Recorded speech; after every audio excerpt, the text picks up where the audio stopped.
Hello दोस्तों, मेरे channel फिल्मी स्टोरीज में आपका स्वागत है। आज आपको हिंदी सिनेमा के 3 नायाब कलाकारों की याद दिलाते हैं जो अब भूले बिसरे से हो गए। अपने अपने दौर के सिनेमा में इन तीनों का अलग मुकाम हुआ करता था। कोई अपने चरित्र अभिनय के दम पर दिल जीत लेता, कोई खलनायक बनकर मन में सिहरन भर देता, तो कोई अपनी अदाकारी से हंसने को मजबूर कर जाता। नाम थे डी.के. सप्रू, गोगा कपूर और लक्ष्मीकांत बेर्डे। इन 3 शानदार अभिनेताओं ने कहीं ना कहीं आपका मनोरंजन जरूर किया होगा, लेकिन बहुत कम लोग होंगे जो इन तीनों के दर्दनाक अंत को जानते होंगे। न जाने इन तीनों से किस जन्म में कोई अपराध हो गया जो ऊपर वाले ने इनको ऐसी मौत दे दी जिसे जानकर आपका कलेजा कांप उठेगा। सबसे पहले बात होगी डी.के. सप्रू यानी दया किशन सप्रू की। 50-60 के दशक की हिंदी फिल्मों का जज, शानदार अभिनेता। 16 मार्च 1916 को जम्मू में जन्मे सप्रू लाहौर में पले बढ़े। बंटवारे के बाद पंजाब चले आए थे, लेकिन कभी फिल्मों में एक्टिंग करेंगे ये तो सपने में भी नहीं सोचा था। मगर जो किस्मत में लिखा हो वो कैसे न होगा। सप्रू साहब जालंधर के लोक निर्माण विभाग में काम किया करते थे। कश्मीरी थे तो गोरा रंग, नीली आंखें हुआ करती। पंजाबी दोस्त बोलते, यहाँ क्या खाक छान रहे हो, फिल्मों में जाओ। सप्रू को भी न जाने क्या सूझी, सोचे एक बार किस्मत आजमा ही ली जाए।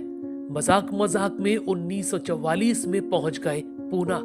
प्रभात स्टूडियो उन दिनों अभिनेता बनने वालों की पहली पसंद हुआ करता। स्टूडियो में वी शांताराम टहल रहे थे, वही खूबसूरत पुरानी हीरोइन राजऋषि के पिता। सप्रू पर नजर पड़ते ही बोले, अरे तुम इधर आओ, कौन हो तुम, कहां से आए हो, तुम तो कोई विदेशी लगते हो।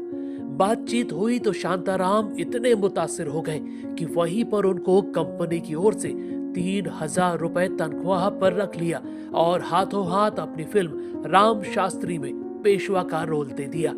फिल्म हिट और सप्रू की गाड़ी चल पड़ी। फिर तो किस्मत ऐसी चमकी कि फिल्मों की बारिश होनी शुरू हो गई। एक से एक किरदार आए। साहब बीवी और गुलाम में चौधरी मझले सरकार का शानदार रोल, ज्वेल्स थीफ का विशंबर नाथ सेठ भला कौन भूले। पाकीज़ा जैसी सुपरहिट फिल्म का हकीम साहब किसे याद न होगा। जमींदार, जज और पुलिस अफसर के किरदार तो उस जमाने में जैसे सप्रू के लिए ही रिजर्व रख लिए जाते। बांद्रा में बंगला, नौकर चाकर, मराठी हीरोइन से शादी, सब कुछ था। मगर न जाने सप्रू को किस जन्म की सजा ऊपर वाले ने दी जो ऐसा अंत लिखा। खूब पैसा आ रहा था, बिना सोचे समझे फिल्मों में पैसा लगाने का शौक लग गया। फिल्में डूबती गईं, मगर कर्ज लेकर और पैसा झोंकते गए। नतीजा बंगला, गाड़ी सब कर्ज चुकाने में बिक गए। राजा जैसा जीने वाला एक्टर छोटे से फ्लैट में गुजारा करने को मजबूर हो गया। जीवन के इन तनावों ने सिगरेट शराब की लत लगवा दी। एक दिन कंधे में दर्द होने लगा, चेकअप में पता लगा उनको कैंसर हो गया था। फिर तो जीते जी जीवन नरक सा बन गया। साल भर अस्पताल में भर्ती रहे। कैंसर शरीर भीतर ही भीतर खाता गया। 20 अक्टूबर 1979 को उनको अचानक इतना बड़ा दिल का दौरा पड़ा कि इस महान एक्टर की 63 साल में मौत हो गई। दूसरे अभिनेता की क्या तारीफ की जाए, चेहरा ही ऐसा खूंखार मानो खलनायक बनने को ही पैदा हुए। नाम था रविंद्र कपूर, जिसे दुनिया गोगा कपूर के नाम से जानती है। 70-80 की हिंदी फिल्मों का वो बेमिसाल एक्टर जो हीरो पर भारी पड़ जाया करता। ये वही अभिनेता थे जिनकी बदौलत अमिताभ बच्चन बॉलीवुड में पहुंचे थे। मगर गोगा को तो किस्मत ने विलन बना दिया, वरना उनका सपना तो हीरो बनने का था। जी हाँ, 15 दिसंबर 1940 को लाहौर में जन्मे गोगा को पिता ने इंजीनियर बनाने के लिए दिल्ली भेजा, लेकिन बेटा तो सिनेमा के सपने देखा करता। पढ़ाई की जगह पहुंच गए थिएटर, धीरे धीरे अभिनय सीखा। गोगा को अक्सर देखा करते डायरेक्टर B.R. चोपड़ा फैसला तक कर चुके थे कि अपनी फिल्म में हीरो बनाकर रहेंगे। चोपड़ा साहब तो गोगा को बतौर हीरो साइन तक कर चुके थे। ये अलग बात है कि फिल्म बदकिस्मती से बन नहीं पाई। हीरो भले ही न बन सके, लेकिन किस्मत ने कुंडा जरूर बना दिया। प्रकाश मेहरा फिल्म ला रहे थे, गोगा कपूर को बुलाया और दे दिया रोल अमिताभ बच्चन के साथ। फिल्म थी जंजीर, हो गई सुपरहिट और गोगा का करियर उड़ान भरने लगा। फिर तो एक से एक गजब की फिल्में आई, खासकर अमिताभ के साथ। इसकी वजह थी अमिताभ को सबसे पहले थिएटर में लाने वाले गोगा कपूर ही थे। इसीलिए अमित जी का दौर आया तो उन्होंने अपना एहसान चुकाया था।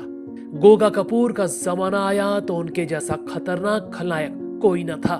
मुकद्दर का सिकंदर, हेरा फेरी, सलाखे, मिस्टर नटवरलाल, शान, याराना, दोस्ताना, यादों की बारात, तूफान और कुली जैसी एक से एक सुपर डुपर हिट फिल्में गोगा के नाम रही। तूफान का डाकू शैतान सिंह का उनका रोल तो गब्बर सिंह को टक्कर देने वाला था। बाद में टीवी पर कंस की भूमिका ने तो उनको घर घर मशहूर कर दिया।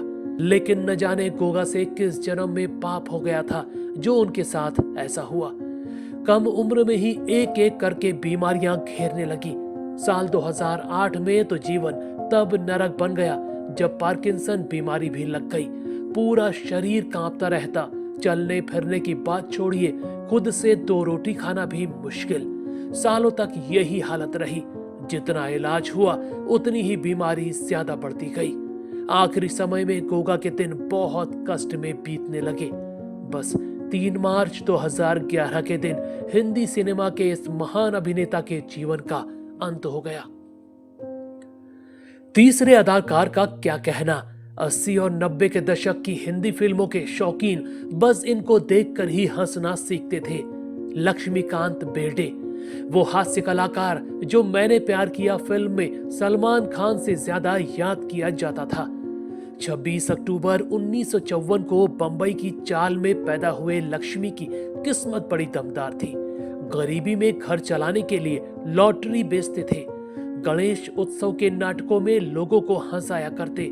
धीरे धीरे मराठी साहित्य संघ में नौकरी शुरू कर दी। संघ के नाटकों में भी कॉमेडी करते रहे। यही एक दिन किस्मत पलट गई। एक मराठी नाटक दूर दूर ऐसा हिट हो गया कि मराठी फिल्में मिलने लगी।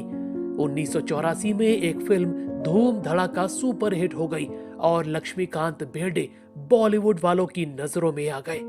यही सूरज बड़जात्या का बुलावा आ गया। मैंने प्यार किया फिल्म में सलमान का दोस्त, ऐसा किरदार जो अमर हो गया। वो फिल्म में सलमान खान से ज्यादा मशहूर हो गए थे। इसके बाद तो बॉलीवुड में कॉमेडियन का मतलब लक्ष्मीकांत बेर्डे हो गया।